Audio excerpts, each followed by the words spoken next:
ኮሌስትሮል ለሴል ሜምብሬን ግንባታና ሆርሞኖችን ለማምረት አስፈላጊ የሆነ እንደ ስብ ያለ ሰምነት ያለው ንጥረ ነገር ነው። በደም ውስጥ በሁለት ዋና ዋና ቅርጾች ይጓዛል። ኤችዲኤል ወይም ደግሞ ከፍተኛ እፍጋት ያለው ቅባት ወይም ደግሞ ኮሌስትሮል እና ኤልዲኤል ወይም ደግሞ ዝቅተኛ እፍጋት ያለው የቅባት ኮሌስትሮል ናቸው። ኤችዲኤል የምንለው ማለትም ሃይ ዴንሲቲ ሊፖፕሮቲን የሚባለው ጥሩ ኮሌስትሮል ተብሎ የሚታወቀው ነው። ኤችዲኤል ኮሌስትሮል ከመጠን ያለፈውን ኮሌስትሮል ከሰውነት ለማስወገድ ወደ ጉበት መልሶ ያጓጉዛል። ኤልዲኤል የምንለው ደግሞ ብዙውን ጊዜ መጥፎ ኮሌስትሮል ተብሎ የሚጠራው ነው። በደም ወሳጅ ቧንቧዎች ግድግዳ ላይ ሊከማችና የደም ስሮችን የሚያጠቡ ንጣፎችን ማለትም ፕላክስን ሊፈጥር የሚችል ኮሌስትሮል ነው። ኮሌስትሮል በደም ውስጥ ከመጠን በላይ ሲጨምር ምንም አይነት ህመም ወይም ደግሞ ምልክት አይሰማም። ለዚህም ነው ኮሌስትሮል ዝምተኛ ገዳይ ወይም ደግሞ ሳይለንት ኪለር ተብሎ የሚጠራው። ከፍተኛ ኮሌስትሮል መኖሩ የሚታወቀው የደም ምርመራ ወይም ደግሞ ሊፒድ ፓነል ሲደረግ ብቻ ነው። ሆኖም ከፍተኛ ኮሌስትሮል በደም ወሳጅ ቧንቧዎቹ ሲከማችና የደም ዝውውርን ሲዘጋ፣ ይህም ወደ ከባድ የልብና እንዲሁም ደግሞ የደም ስር ችግሮች ሲያድግ የችግሮቹ ምልክቶች መታየት ይጀምራሉ። እነዚህ ምልክቶች የሚከሰቱት ኮሌስትሮል በደም ስሮች ውስጥ ፕላክ ሲፈጠር ነው። በመሆኑም ከፍተኛ ኮሌስትሮል ሲባባስ ሊታዩ የሚችሉ ማለትም የኮሌስትሮል ሳይሆን ኮሌስትሮል ሊያስከትላቸው የሚችላቸው የችግሮች ምልክቶች 10 የምንላቸውን ዋነኛ ምልክቶችን በዚህ ቪዲዮ ላይ እንመለከታለን። ዶክተር አማኑኤል ነኝ። እስከ ቪዲዮ ፍጻሜ አብራችሁን ቆዩ። አንደኛ፣ የደረት ህመም። በጣም ከሚያስደነግጡት የከፍተኛ ኮሌስትሮል ምልክቶች አንዱ የደረት ህመም ሲሆን በሕክምናው አንጃይና በመባል ይታወቃል። ይህም የሚከሰተው ኮሌስትሮል የበዛባቸው ንጣፎች ፕላክስ የምንላቸው በደም ወሳጅ ቧንቧዎች ውስጥ ሲከማቹ ከዚያም ቧንቧዎቹን በማጥበብ ወደ ልብ ጡንቻ የሚፈሰውን የደም ፍሰት ሲገድቡት ነው። በዚህ ምክንያት በተለይም በአካል ብቃት እንቅስቃሴ ወይም ደግሞ በጭንቀት ጊዜ በደረት ላይ እንደ መጨነቅ ወይም ደግሞ መጨምደድ ያለ የህመም ስሜት ሊሰማ ይችላል። ሁለተኛ፣ የትንፋሽ ማጠር። በየቀኑ በምታደርጓቸው እንቅስቃሴዎች ለምሳሌ ደረጃ ስወጡ ወይም ደግሞ አጭር ርቀት ስትራመዱ የትንፋሽ ማጠር የሚሰማችሁ ከሆነ ይህ ከከፍተኛ ኮሌስትሮል መጠን ጋር ሊገናኝ ይችላል። ቅባታማ ክምችቶች በደም ወሳጅ ቧንቧዎች ውስጥ እየተከማቹ ሲሄዱ የልብ ደምን በብቃት የማፍሰስ አቅሙን ይቀንሳል። ይህም የልብ የደም ማፍሰስ ቅነሳ ብዙም ሳትደክሙ እንኳን የትንፋሽ እጥረት እንዲሰማችሁ ሊያደርግ ይችላል። ሶስተኛ፣ በእግር ወይም በእጅ ላይ የሚሰማ የመደንዘዝ ስሜት። ደካማ የደም ዝውውር የከፍተኛ ኮሌስትሮል ሌላው ወሳኝ ምልክት ነው።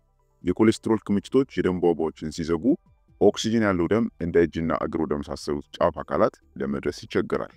ይህም የደም ዝውውር መቀነስ በእነዚህ አካባቢዎች እንደ መደንዘዝ፣ መቀዝቀዝ ወይም ደግሞ የሞጋት ስሜት እንዲሰማ ያደርጋል። አራተኛ፣ ከፍተኛ የሆነ የደም ግፊት።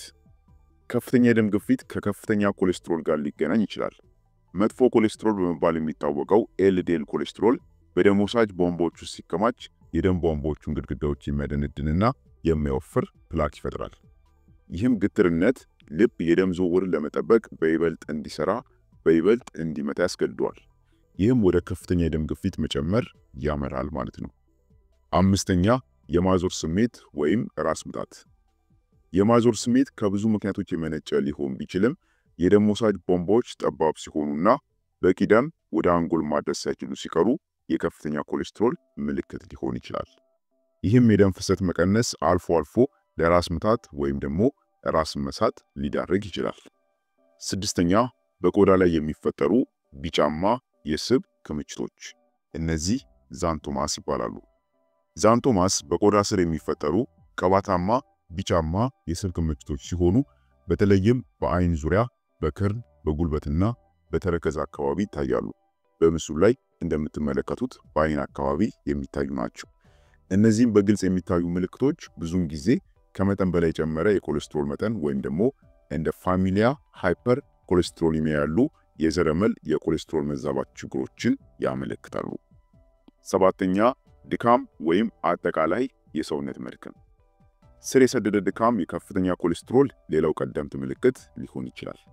በተዘጉ የደም ቧንቧዎች ምክንያት ወደ ጡንቻዎችና ቲሾች የሚሄደው የደም ፍሰት ሲቀንስ የሰውነታችን ህዋሳት የሚያገኙት ኦክሲጅንና ጉልበት መጠኑ ይቀንሳል። በዚህ ምክንያት ድካም ይከሰታል ማለት ነው። ስምንተኛ ለመናገር መቸገር። እንደ ድንገተኛ የንግግር መደብዘዝ፣ መቆራረጥ ወይም ቃላትን ለማውጣት መቸገር የመሳሰሉት የንግግር ችግሮች ሚኒ ስትሮክ በመባል የሚታወቁት የአንጎል የደም ስሮች በአነስተኛ የደም መርጋት ሲታገዱ ሊከሰቱ ይችላሉ። እነዚህ መርጋቶች ብዙውን ጊዜ የሚፈጠሩት የኮሌስትሮል ንጣፍ ሲፈነዳ ማለትም ራፕቸርድ ኮሌስትሮል ፕላክ ሲከሰት ነው። ታዲያም ለመናገር መቸገር እንደሚታወቀው የስትሮክ ትልቁ ምልክት ነው። በመሆኑም ከነዚህ ፕላክ ክምችቶች ጋር ማለትም ከኮሌስትሮል መብዛት ጋር ተያይዞ ሊመጣ ይችላል ማለት ነው። በመሆኑም አንዱ ምልክት ተደርጎ ይቆጠራል። ዘጠነኛ የእይታ መደብዘዝ። የእይታ መደብዘዝ ኮሌስትሮል በአይን ውስጥ ያሉትን ጥቃቅን የደም ስሮች በመንካቱ ሊመጣ ይችላል።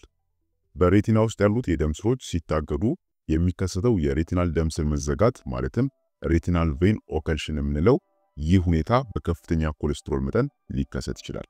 በመሆኑም የእይታ መደብዘዝ የኮሌስትሮል ምልክት ነው። አስረኛ በእግር ወይም ደግሞ በቁርጭምጭሚት ላይ የሚከሰት እብጠት። ደም ወሳጅ ቧንቧዎች በመጥበብ ወይም ደግሞ በመዘጋት ምክንያት ልብ ደምን በአግባቡ ለመርጨት ሲቸገር በእግሮች በቁርጭምጭሚት ወይም ደግሞ በእግር መዳፍ ላይ እብጠት ሊከሰት ይችላል። ይህም በብዛት የሚታየው በከፍተኛ ኮሌስትሮል ምክንያት በልብና የደም ስር ማለትም ካርዲዮቫስኩላር በሽታዎች በተጠቁ ሰዎች ላይ ነው። እብጠቱ ከሌሎች የጤና ችግሮች ጋር ሊገናኝ ስለሚችል መንስኤውን ለማወቅ የጤና ባለሙያን ማማከር አስፈላጊ ነው። ስለዚህ እንደ አጠቃላይ እነዚህ እንግዲህ ኮሌስትሮል ማለትም ከፍተኛ ኮሌስትሮል ሲከሰትና ሲኖር የሚታዩ ማለትም ከኮሌስትሮል መብዛት ችግሮች ጋር የሚመጡ ምልክቶች ናቸው። ማወቅ ያለባችሁ ትልቁ ነገር ከፍተኛ ኮሌስትሮል በራሱ ምልክት አያሳይም። ስለሆነም ምንም አይነት የጤና ችግር ባይኖርባችሁ ወይም ደግሞ ባይሰማችሁ እድሜያችሁ ከ20 በላይ ከሆነ ቢያንስ በየ5 ዓመቱ አንድ ጊዜ የኮሌስትሮል ምርመራ ማድረግ ይመከራል። የቤተሰብ ታሪክ ወይም ደግሞ ሌሎች አጋላጭ ሁኔታዎች ደግሞ ካሉ በተደጋጋሚ ምርመራውን ማድረግ ይጠበቅባችኋል። ማወቅ ያለባችሁ እነዚህ ምልክቶች ሁሉ የኮሌስትሮል መብዛት ውጤቶች ናቸው እንጂ የኮሌስትሮል መብዛት ቀጥተኛ ምልክቶች አይደሉም። መታወቅ ያለበት ኮሌስትሮል መብዛት ምንም አይነት ምልክት አያሳይም። የሚታወቀው በደም ምርመራ ብቻ ነው።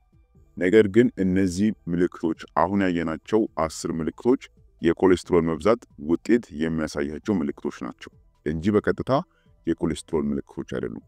ታዲያም ከፍተኛ ኮሌስትሮል ለማወቅ ብቸኛው መንገድ የደም ምርመራ ማድረግ ነው ማለት ነው። ስለዚህ የደም ምርመራ በማድረግ ብቻ የኮሌስትሮል መብዛትን ማወቅ ይቻላል። ውጤቶቹ ከተባለ ግን እነዚህ የተመለከትናቸው ምልክቶች የኮሌስትሮል መብዛት የሚያሳያቸው ውጤቶች ናቸው ማለት ነው። ታዲያም ይህንን ኮሌስትሮል ማለትም ከመጠን በላይ የሆነን ኮሌስትሮል እንዴት መቀነስ ይቻላል? በፍጥነት ለመቀነስ የሚረዱ መንገዶች አሉ። እነዚህ መንገዶች ደግሞ እንመለከትና ቪዲዮውን የምናበቃ ይሆናል። ኮሌስትሮል ለመቀነስ የአኗኗር ዘይቤ ለውጦች በጣም ውጤታማ ዘዴዎች ናቸው። እነዚህም ለውጦች ዘላቂ ውጤት ለማሳየት ጊዜ የሚወስዱ ቢሆንም አንዳንድ መንገዶች የኮሌስትሮል መጠንን በፍጥነት ለመቀነስና የአጭር ጊዜም የልብ ጤናን ለማሻሻል ይረዳሉ። ያው ኮሌስትሮል ጨመረ ማለት በከፍተኛ ሁኔታ የልብ ህመም ተከሰተ ማለት ነው። ስለዚህ በአጭሩ የልብ ህመም ተጋላጭነታችሁን ለመቀነስ ይረዳሉ ማለት ነው እነዚህ የምናደርጋቸው የአኗኗር ዘይቤ ለውጦች። በመሆኑም የመጀመሪያው በመደበኛነት የአካል ብቃት እንቅስቃሴ ማድረግ ያስፈልጋል።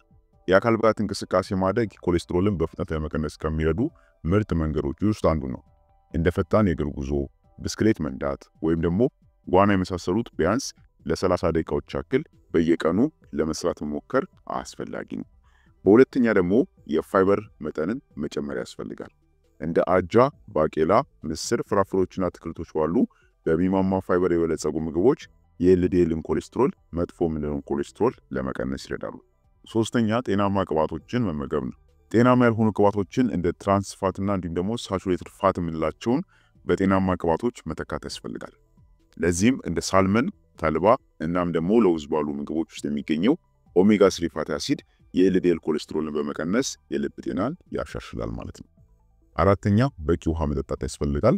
ብዙ ውሃ መጠጣት ሰውነታችን መርዛማ ነገሮችን ዲቶክሲፋይ ለማድረግ ከመጠን ያለፈ ኮሌስትሮልን ጨምሮ ለመቀነስ አስፈላጊ ነው። ይህ ካልሆነ ማለትም እነዚህ የአኗኗር ዘይቤ ለውጦች ደግሞ የሚረዱ ካልሆነ አስፈላጊ በሆነ ሁኔታ መድኃኒት ይታዘዛል።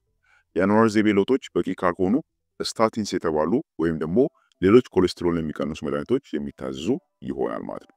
በእነዚህ መንገዶችም ይህንን የኮሌስትሮል መጠን ማለትም ከፍተኛ የሆነ የኮሌስትሮል መጠንን መቀነስ ይቻላል ማለት ነው።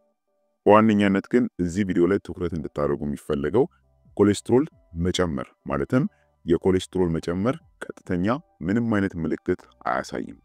ኮሌስትሮል አንድና አንድ ሊታወቅ የሚችለው በደም ምርመራ ብቻ ነው። ነገር ግን የኮሌስትሮል መጨመር ውጤቱ ከልብና እንዲሁም ደግሞ ከሌሎች የካርዲዮቫስኩላር ጤንነት ጋር የተያያዘ በመሆኑ የጤናችንን ማለትም የልብ ጤናችንን የሚጎዳ በመሆኑ ከዚህ ጋር በተያያዘ የተለያዩ ምልክቶች ሊከሰቱ ይችላሉ።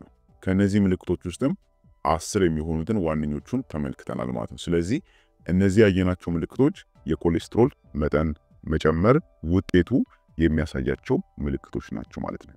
በዚህ መረዳትና መገንዘብ ያስፈልጋል። ስለሆነም ለዛሬ የነበረን የጤና ቪዲዮ ይህን ይመስል ነበር። አይሆፕ ጠቃሚና በጣም አስፈላጊ የሆነ መረጃ እንደሆነ ግምቴ ነው። ሌሎችም ሊማሩበትና ሊጠቀሙበት ስለሚገባ በቅንነት ሼር አድርጉልኝ። በቀጣይ በሌላ አስተማሪ ጤና ቪዲዮ እንገናኛለን። እስከዛው ቸር ሰንብቱ።